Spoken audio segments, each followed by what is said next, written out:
नमस्कार, स्वागत है आपका प्रदेश तक में। मध्य प्रदेश में जैसे जैसे चुनावी सरगर्मियां बढ़ती जा रही हैं, वैसे वैसे पार्टी की सक्रियता भी चरम पर पहुंच रही है। एक और बीजेपी जन आशीर्वाद यात्रा के जरिए जनता तक पहुंचने की कोशिश कर रही है, वहीं दूसरी ओर कांग्रेस भी बीजेपी के इस फॉर्मूले के अपनाने की कवायद में है।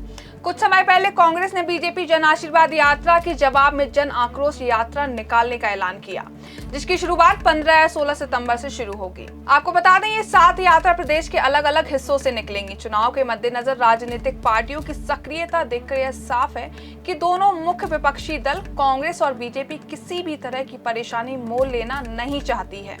आज हम उस क्षेत्र की बात करेंगे जिस पर दोनों पार्टियों का मुख्य तौर पर फोकस है, वो है विंध्य और महाकौशल। विंध्य और महाकौशल में कुल मिलाकर 68 सीटें हैं, जो लगभग यह तय करेंगी कि मध्य प्रदेश में किसकी सरकार बनेगी।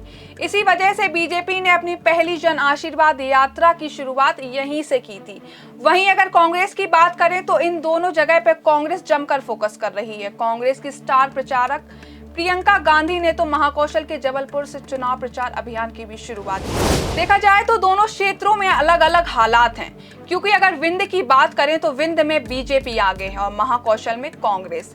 दरअसल विंध्य में 30 सीटों में से 24 सीटों पर बीजेपी का कब्जा है, वहीं कांग्रेस यहां पर महज 6 सीटें ही जीत पाई थी।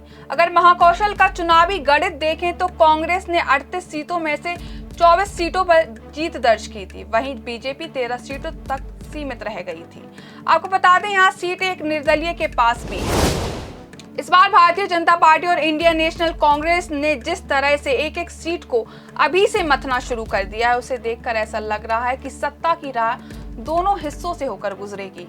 वहीं महाकौशल में बीजेपी के पास खोने को कुछ नहीं है और विंध्य में भी बीजेपी ने चुनावी समीकरणों को अपने पक्ष में करने के लिए राजेंद्र शुक्ला को कैबिनेट मंत्री बनाया है। सफेद शेर की धरती कहे जाने वाले विंध्य में बीजेपी का राजेंद्र शुक्ला को कैबिनेट मंत्री बनाने का ये फैसला कितना कारगर साबित होता है, ये तो शुक्ला की सक्रियता ही साबित कर पाएगी। लेकिन पार्टी ने चुनाव से कुछ महीने पहले उन्हें मंत्री बनाकर विंध्य के ब्राह्मण को साधने की कोशिश तो जरूर की है।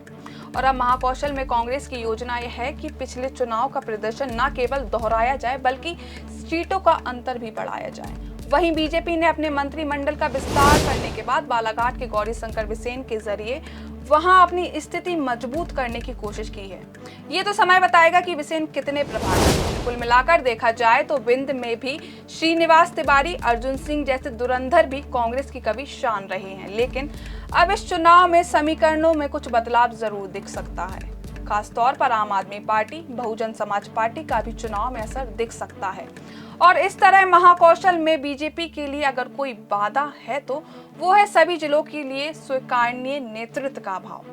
फिलहाल इस खबर में इतना ही। देश दुनिया की तमाम छोटी बड़ी खबरों के लिए जुड़े रहिए प्रदेश तक के साथ। अगर आप हमारा ये वीडियो YouTube पर देख रहे हैं तो प्रदेश तक को सब्सक्राइब कीजिए, फेसबुक पर देख रहे हैं तो पेज को फॉलो करना ना भूलें।